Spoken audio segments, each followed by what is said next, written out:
We are going to learn how to take the derivatives of our trig functions. We've learned about 2 previously, sine and cosine, but now we're going to learn about the other 4, and then we're just going to discuss how to find higher order derivatives. So let me just kind of refresh your memory at the top. Remember, I had asked you to make note cards, so hopefully you have a whole stack of note cards, and these are already on your note cards. But if I have f of x equals sine, we know its derivative is cosine. And if I have f of x equals cosine, its derivative is negative sine. So here are the other 4, and there's no other way about this than just to make sure that you learn them. You might have to memorize them. I'm not really sure how you're going to go about learning these, but it's just a memorization tactic. I'll give you a couple clues that may help. The derivative of tangent will be secant squared. The derivative of secant will be secant tangent. The derivative of cotangent is going to be negative cosecant squared. And the derivative of cosecant will be negative cosecant cotangent. Now a couple of hints here. The original, not these ones up here, well actually all these ones, if the original trig function has a c at the beginning of the letter of the word, so cosine, cotangent, cosecant, all those have negative derivatives. Negative, negative, negative. Cosecant and secant, those are the ones that have 2 separate words. So look at secant has secant, same word, and then tangent. Cosecant has cosecant and cotangent.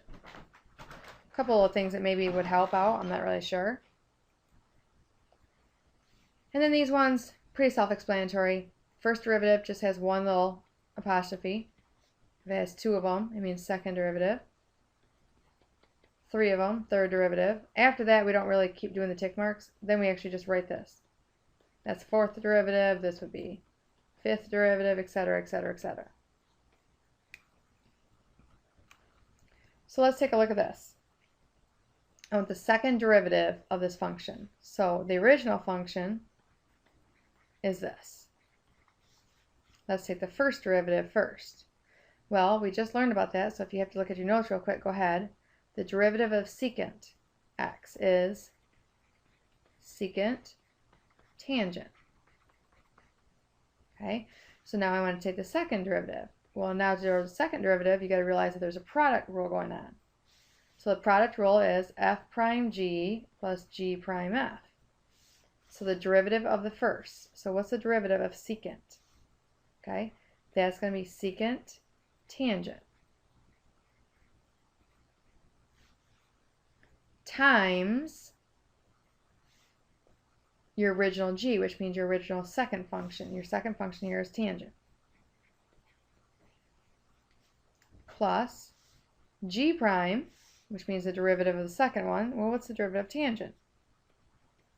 Secant squared times the original f, the original first one, secant. Alright, so let's look at what I have here.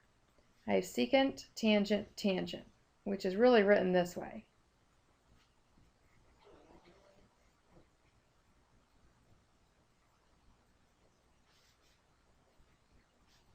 Secant squared times secant would be secant cubed.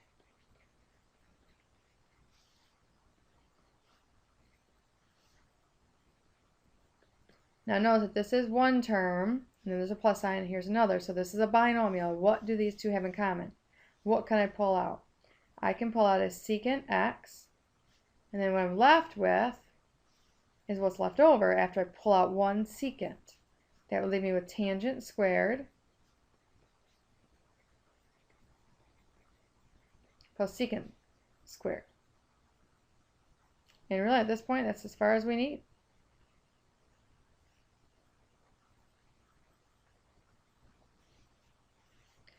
So this one is telling us the 4th derivative is already this. I just want to get down to the 6th derivative. So I just have to take 2 more derivatives.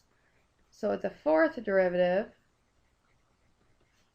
is this polynomial function. What would be the 5th? So take its derivative. One more derivative down, so power rule. Power rule. Okay? I want the sixth derivative. It means it takes the derivative of this one. That's it. Just keep taking derivative after derivative after derivative. We are familiar with finding equations of lines. Okay, so this one is saying find the equation of a normal line. Remember that normal lines are perpendicular to tangent lines. And what we need for any kind of equation of a line is we need a slope and we need a coordinate. Well, we have half a coordinate, we've got the pi. So before I go any further, let's throw pi into the equation for the letter x. And find our y value. So the sine at pi, remember that pi is over here at 180 degrees. And the sine value is the y value. So that would be 0. Plus 3 would give me a y value of 3. Alright, now we need to find the slope. Well, the slope is the same thing as the derivative. And so we're going to go ahead and use our derivative rules. The derivative of sine is cosine. And the derivative of 3 is nothing. And then we're going to find the derivative at the point pi. Now cosine at pi is equal to -1. So if the derivative is equal to -1, that means the slope is equal to -1. Oops. So now we're going to use a slope of +1 though, because we want the normal line, so we want the opposite reciprocal, and we want the coordinate pi3. And I'm going to go ahead and use this. Y minus my y coordinate is equal to my slope, x minus my x coordinate. So we're going to get x minus pi, and then to get rid of -3, we're going to add 3. And so there's my equation of my normal line to this graph.